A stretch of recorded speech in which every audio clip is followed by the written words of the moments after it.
Good evening. I would like to call to order this special meeting of the South Windsor Board of Education. Tonight is February 5th, 2026.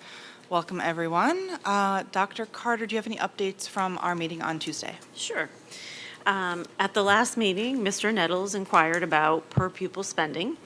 As you are aware, state's calculations place South Windsor dead last in the DIRG for per pupil spending, meaning 20 other towns in our DIRG spend more per pupil than we do. And across the entire state, as you know, there are only 10 towns that spend less per pupil than we do. Mr. Nettles specifically asked how far away we are from the second to the last in our DIRG. I believe he asked how would we tied for last was the phrase. In order to match per pupil spending of the second to the last district, we would need to add approximately $6.6 million to the FY25 budget. For your reference, Ms. Chamerka calculated the difference in all the DIRG towns, and I placed a hard copy of that chart at your seats. Board members also have asked me to speak to what the priorities would be if the board would decide to make an incremental increase to the budget. I looked at two scenarios, a $200,000 increase and a $300,000 increase. The first scenario would include adding a social studies teacher at the high school, a behavior specialist at Eli Terry, and a behavior specialist at Timothy Edwards. That comes to approximately $212,000. In the second scenario, we moved special education expenses currently relying on reserve funds to the operating budget. If we combine both those scenarios, that's approximately $318,000. And just to give board members the rationale and the public for these priorities, you may recall that the high school requested 4 content area teachers in this proposed budget. Only 1 position was included in the proposed budget, and the other 3 were deferred to next year. We prioritized English based on class sizes and course offerings. However, the data for an additional social studies teacher is extremely compelling. We are turning more and more students away from requested courses, and we are offering fewer electives to accommodate the courses that are impacted by increasing enrollment. Our schools, like many districts across the state, are experiencing an increase in students exhibiting dysregulated and unsafe behaviors. The needs are currently most acute at the middle school and at Eli Terry, where we have district-wide special education programming. In response to student needs, the middle school requested an additional counselor and a special education teacher. Those were not included in the proposed budget. What I am proposing tonight is not the full solution, but rather a lower cost initiative to assist with student behaviors. In summary, the addition of a social studies teacher is in response to increasing enrollment. The addition of 2 behavior specialists addresses safety concerns, and moving special education expenses off the reserve would result in a budget that is not reliant upon reserves and would further protect the reserves to mitigate future special education costs. So those are the priorities in a scenario, a $200,000 scenario and a $300,000 scenario. Thank you, Dr. Carter. I think after our meeting on Tuesday, I agree it seems that there is an interest across the board in increasing the budget that has been presented to us. I personally appreciate that we are always able to count on Dr. Carter to provide us with an honest and defensible budget, one that maintains the staff and programming that our town has come to expect, and one that literally keeps the lights on. It has also become clear over the past 3 years that I have been a board member that our schools require more based on the unique set of circumstances that we are dealing with around our enrollment growth. Year after year, Dr. Carter has also been clear that the budgets that we have passed are not adequate to move the schools forward and are not keeping up with the issues caused by the enrollment growth. The list of FTEs that are unable to be funded by the budget grows every single year, and we are not close to making a dent in that list. And finally, we find ourselves even further in a hole due to the $1.3 million budget cut from the council last year. Without that cut, the increase would be around 6.5%. So for this reason, I would like to start off by saying that I would be interested in meeting in the middle of the options that Dr. Carter has provided us. And I feel like looking at a $250,000 increase to the superintendent's budget. It seems reasonable. It allows us to look at these positions that are needed and even possibly look at helping with the reserve funding. I would like to open the floor up to other board members who have thoughts on this. Ms. Manili? Hi, thank you.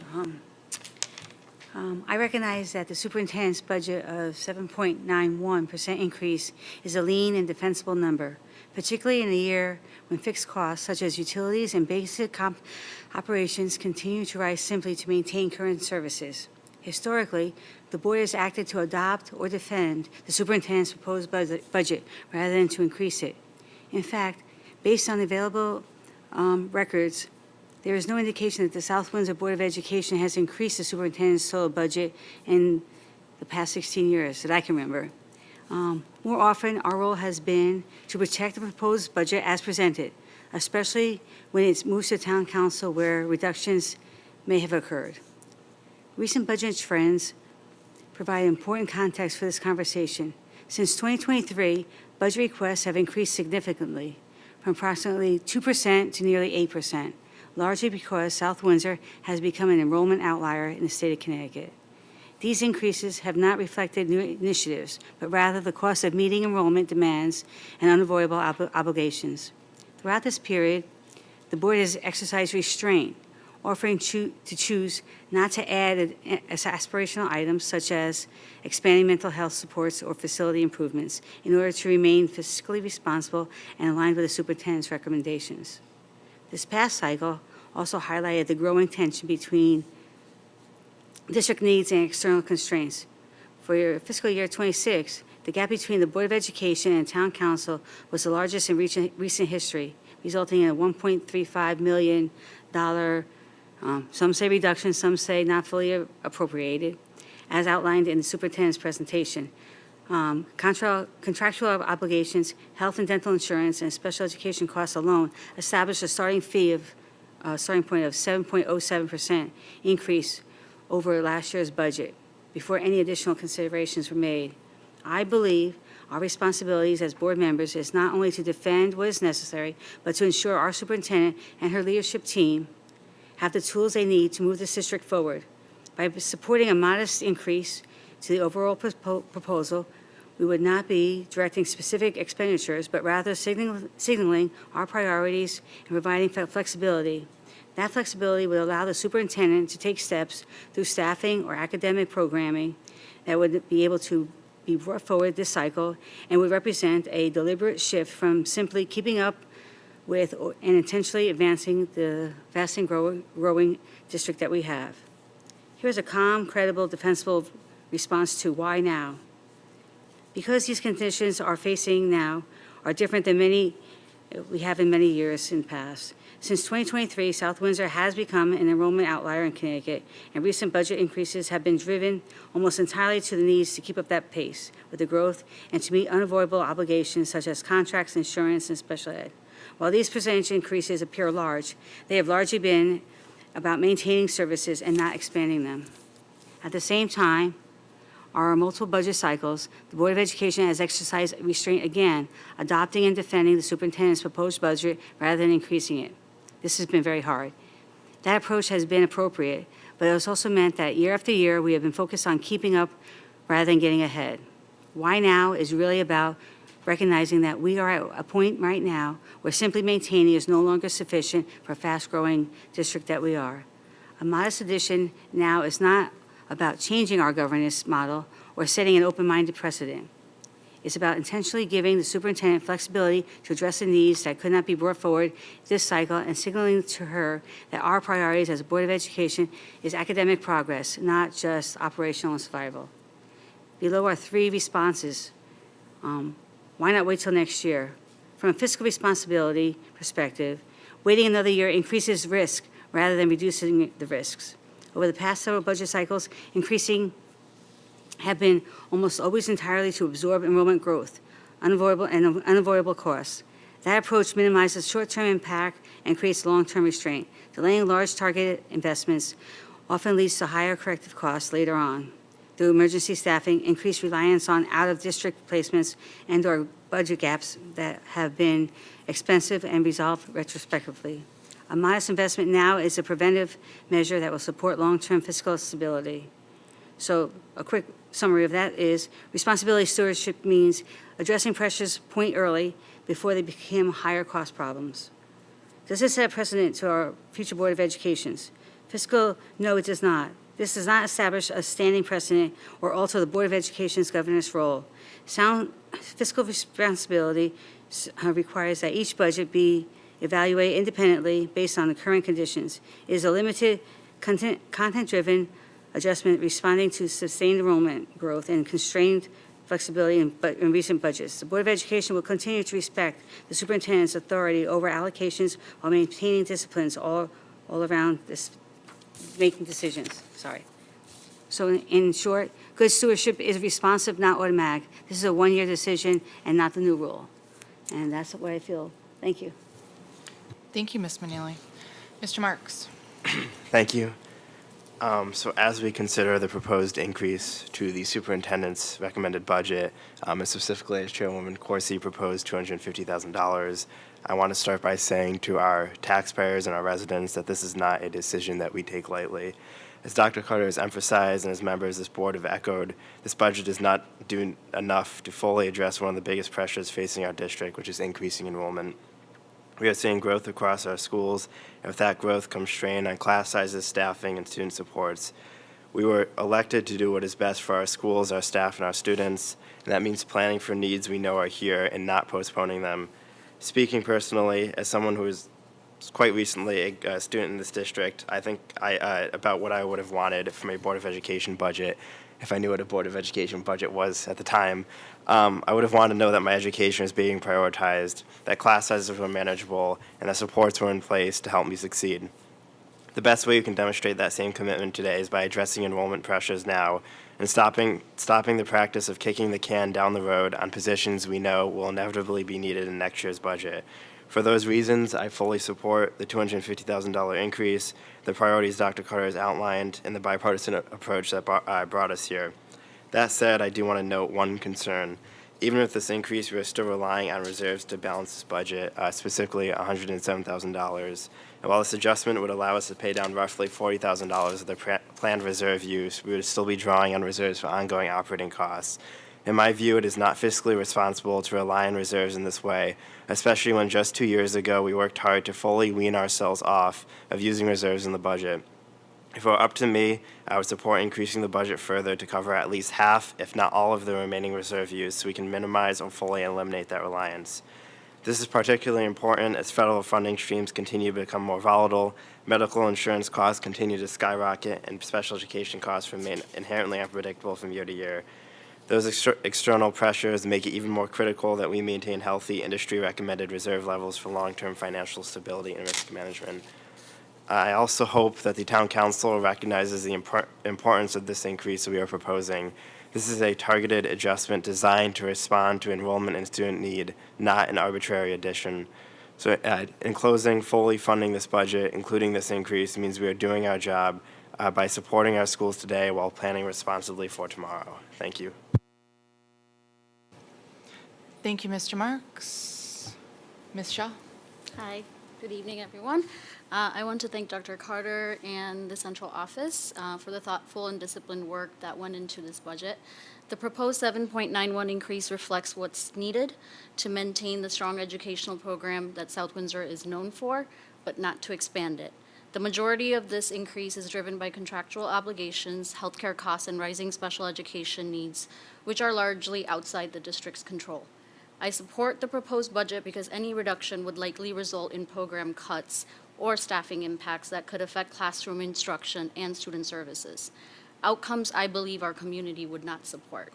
I would also add that even with this proposal, the district continues to operate under real constraints, with over $2 million in deferred FTE requests across our schools. South Windsor performs in the top 20% statewide, yet when compared within our DRG peer group, we still see opportunities to strengthen proficiency outcomes. Continued investment is essential, not only to maintain our standing, but to improve academic results for all students. Importantly, these decisions are always made with careful consideration of the impact on our taxpayers, balancing fiscal responsibility with the educational needs for our students. For these reasons, I support increasing the proposed budget by $250,000 as an effort to move our district forward. This targeted investment allows us to begin addressing deferred needs while continuing South Windsor's tradition of responsible stewardship and academic excellence. Thank you. Thank you, Ms. Shaw. Should we just go down the table? Anyone? Mr. Armstrong? Yeah, I'm going to do this a little more personally. From starting doing this year, I was always wondering, what does the board really do? And it's only in the debates over the budget this week that I realized the awesome responsibility that we all have as board members. I never quite got that for some maybe naive reason till these deliberations of this week, that this is a damn important job. And I just would say that I'm honored to be on this group. I'm honored to be associated with everybody in this group. I'm grateful for all the teachers and the folks that have presented here. I'm incredibly grateful for the superintendent and for her staff for all the work that they've done. By the way, nice job with the blue shirt, the red tie combo. That works. Kudos on the fashion sense there. And I'm also honored, I would be honored to support the 7.9%. That's a justifiable, easily justifiable budget. We could all support that, I think, if we had to. But as others are saying, we need to do more than the phrase, keep the lights on. I really don't think in the long run we could keep the lights on. And I think if you keep doing that, all of a sudden that has that could potentially have drastic impact. So I would also support a proposed increase of $250,000 to give the superintendent extra funding to use for our budget needs. As the superintendent and her staff have done, they've allocated what to me seems like wise use of that extra money. I would also definitely say that I'm aware, and I'm guessing everybody in this room aware, that the town has multiple other financial needs that certainly the town council will have to consider.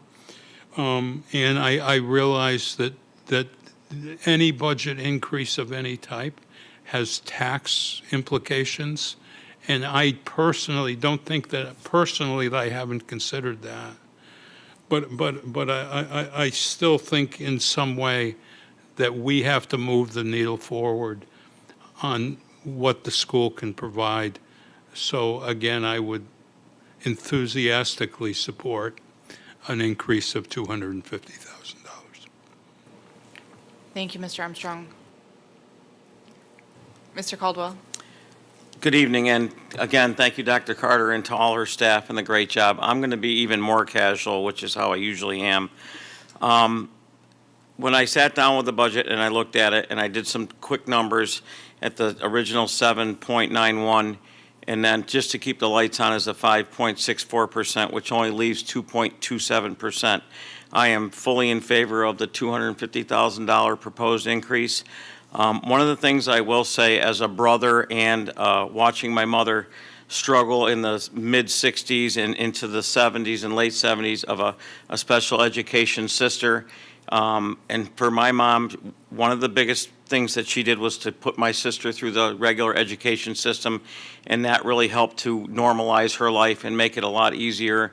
I mean, there were some struggles along the way, but special education is near and dear to my heart. So that's something that I never want to ever see cut out of the budget or at all, actually. And now some of the things that we're using for reserves make me a little nervous, but I think the $250,000 is fair, and I fully support that, and I can't say much more than my colleagues did here, and this is just a fantastic group to be with, and I certainly appreciate being on the board.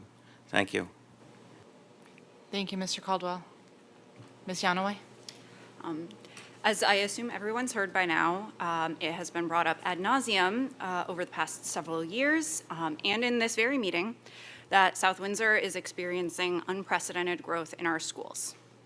As the public can see, if they look to slide 11 of Dr. Carter's budget presentation on January 28th, we are one of 2 school districts in the state of Connecticut that are experiencing more than a 20% enrollment increase over the past 10 years.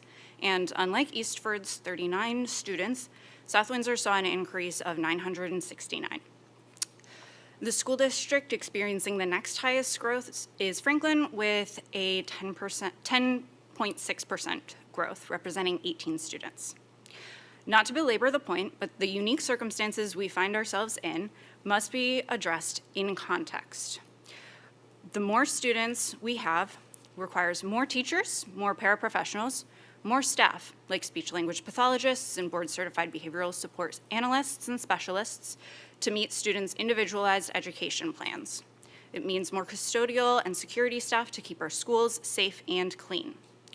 For the past several years, as Dr. Carter and many of my fellow board members have shared at this and prior meetings, we have been kicking the can down the road, delaying hiring necessary staff to keep up with the demands of educating the students in our town.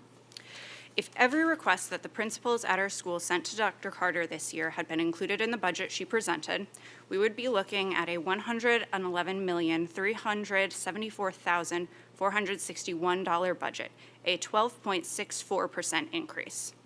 That increase would fully staff our schools, fund the Medicaid and special education reserves that were used to patch the cuts that the town council made to last year's budget, and address needed investments in building and site projects. Additionally, it should be noted that by a sizable margin, South Windsor spends less per pupil than every other town in our DIRG. In fact, there are only 10 school districts in the state with a lower net current expenditure per pupil. Last year, it was suggested that South Windsor's budget should align more with the towns of Glastonbury, Simsbury, and Avon, all of which saw declining enrollment over the past 10 years. As Dr. Carter shared on slide 7 of her budget presentation, were we to match their per pupil spending, we would be looking at a budget increase of between 12.6 and 14.8%, which fully funding the requests that the principals put forward would clearly align with. Now, Dr. Carter and her team did not ask for a 12.64% increase in the budget. The budget presented of 7.91% has been stripped down to the barest essentials. This is the bulk of which is contractual obligations for teachers, staff, and special education. Only 0.17% reflects staffing increases to accommodate the rising school enrollment, covering 2 new teachers. There are over 30 staffing requests that we will need that are not included in the budget Dr. Carter presented. That is over 30 positions that we are deferring to next year, or the year after, or the one after that. In essence, the 7.91% budget increase proposed does not meet the needs of educators, students, and families. This is why I ardently support increasing the proposed budget. What Chairperson Corsi just proposed, a $250,000 increase, is a reasonable step to meet our increasing needs. And if my back-of-the-napkin math is correct, this adds less than 0.4% to the 7.91% that was initially requested, and I will happily let someone who does better math than me check that. While this increase clearly does not keep up with enrollment and fails to adequately meet the needs of our district's educators, students, and families, it will give Dr. Carter and her team some extra space to begin, if I can steal a turn of phrase from from Chairperson Corsi, clearing the logjam. This is an incremental step towards fully funding and staffing our schools so that we can both address the needs of our district and work to mitigate the financial impact on the taxpayers and residents as much as possible. When Dr. Carter presented the budget on January 28th, she asked the Board of Education, the Town Council, and by extension, every member of the South Windsor community to consider the budget as a philosophical question. Does South Windsor value education enough to invest in it, to fund our schools, invest in our educators and students? Or do we wish to keep maintaining the bare minimum, making sure the lights stay on and our current programming is maintained? Or have we decided that investing in our future by providing the high-quality education that drew so many families to our town is too much to ask? Speaking for myself, I consider education, investing in our schools, teachers, and in our students, is one of the most important things that we as a community can do. While it may be cliche to say, I'll say it anyways. The children are our future, and I believe that we should invest in that future. Thank you, Ms. Yanaway. Who wants it? Mr. Niddles? Yeah, we'll let Paul wrap it up. I mean, not much left to say. I fully support the increase. I will say I think it's woefully inadequate. When I see the $6,635,000 number, it does two things for me. It makes me proud. It makes me really proud of our staff, our teachers, our facilities managers, everybody involved, that we are able to have such a successful district, you know, in the top 20%, as people are saying, in some of the testing numbers. But what if? You know, what if we tied for last? Like, I still find that I'm kind of embarrassed too. Like, I don't want to tell people that. Like, it's crazy. It's like telling other people that you don't buy clothes for your kids because they can wear the ones from last year. Like, I know it's embarrassing. So I struggle with these emotions, but certainly the $250,000 is a great stepping stone in the right direction. If we can shore ourselves up financially, I think that's a really good step, and we can work towards next year. Thank you. Thank you, Mr. Nettles. Mr. Mackey? I'm good. I'm just kidding. All right. I am fully on board with what Chairwoman Coursey and my fellow board members had proposed as additions to the budget. As I said the night Dr. Carter presented it, at what point can we defend not doing more? There will never be a perfect time. So even if this doesn't check off everything on our list, it is still meaningful. Progress does not require perfection. By investing more, particularly in our staff, we support our teachers, strengthen academics and student learning, and take a meaningful step forward in what will be a long, multi-year process of better supporting our schools. As Mr. Marks said, every decision being made is with our residents in mind, including the tax impact, because the same people who want strong schools are the same people who have to pay for them. That balance matters. I believe this budget reflects a responsible approach. It's imperfect, but clearly moving us back in the right direction. Everyone has clearly said everything that I think that we're trying to, that I'm trying to say. So I'll save a little bit more of my talking for another meeting, my microphone time for another meeting. But at the end of the day, this board is unanimous in its belief that our schools and our students deserve forward progress, and this year's process reflects the shared commitment. Lastly, Mrs. Chmurka, I continue to be impressed by your depth of knowledge of that entire book in front of you. I remember our first budget meeting, and at the time, Chairwoman Manili pointed out that thing, and I didn't know what the heck it was. And at first, I thought maybe it was just for show, but I've seen that there's a lot of stuff in there. In the entire team to my left, your preparation and experience does not go unnoticed. And I've hesitated if I was going to say this publicly or not. I've kind of gone back and forth on what I really want to do. But I've had a personal supervisor in the past that I thought would consistently point out when there was success or good work done. And one of the things that I try to do in my life is usually when somebody's doing really good stuff, that it's important to acknowledge that, even if they don't want to hear it, or even if people think that, you know, I'm sucking up to the team over here. I tried to think of a really good way of saying this appropriately, but no offense, I don't work for them, so I don't have to say this if I don't want to. So I say this because I mean it. Dr. Carter, I think something that stands out to me, and it's something that I don't think anybody else notices, but there is a special trust that I have noticed, and I watch when we were all asking all these questions the other night, and I like to stare at their faces to see what they do. There's a special trust in this team, and it's between you and your staff. Specifically, I've noticed it during this time, and obviously we have a lot of meetings and we see each other, you know, often, so it's there all the time. But specifically during this meeting, where I think there is I don't want to say nerves, but the unpredictability of what we might say, and to make sure that you're prepared, because you also don't want to say something, because you know if you say the wrong thing, somebody in the universe out there is going to get you. So I think there's a lot of extra pressure, even though you really know your stuff. But when I watch, and I think it's commendable that the question always goes to you, but a true leader is comfortable letting her team or their team jump in and answer a question when it's their area of expertise. And it just really feels and it looks like a real team when when they can tell that it might be something you might need their help in, they are ready to go and prepared.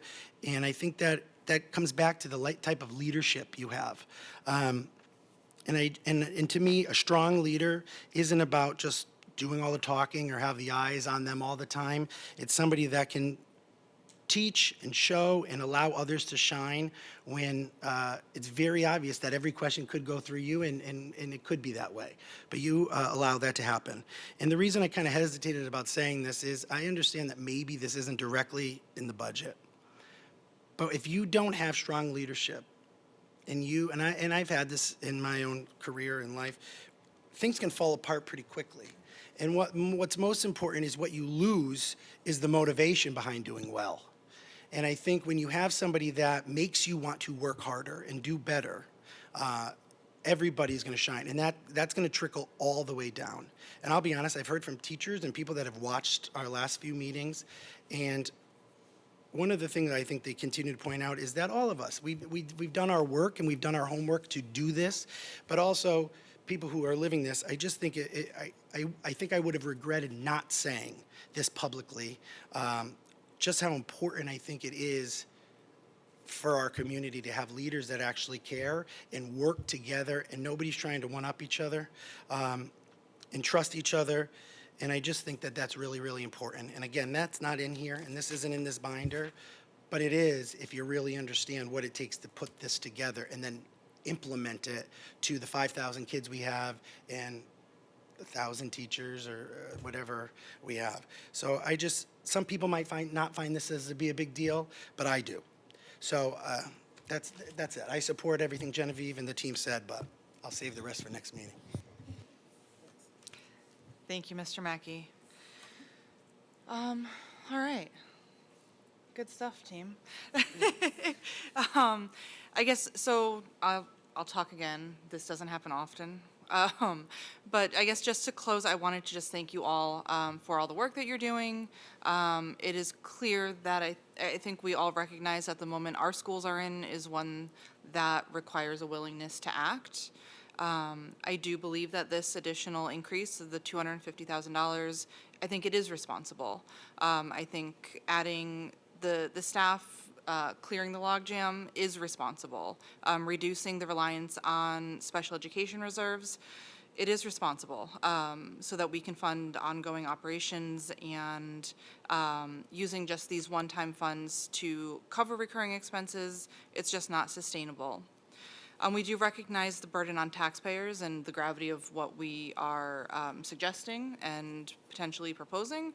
None of us at these tables take that lightly, but we also recognize that we face a challenge that is unique in our state with the sustained enrollment growth and all of the needs that come along with that. And ignoring that reality today only creates larger costs and harder decisions year after year, as we are already currently experiencing. So our responsibility is to balance the fiscal discipline with educational excellence, and I really do think that this decision hits that mark. And I think while we are not taking a formal vote tonight, I am hearing a consensus. Is there a formal way to acknowledge a consensus? No, I mean, obviously, the team here has listened to what you've said, and it's clear there seems to be a general consensus around that. But you're right, there would be no formal vote tonight, and you would vote at the regular meeting in February in a few weeks. And that would make the approval of the budget official at that meeting. But it's helpful for the team to we have a sense of the direction that this board is going, and that's helpful for our thinking and planning. All right. Sounds good. Is there any other business that we need to tend to tonight? I think we're good. Can I have a motion to adjourn? So moved. All in favor? Good night.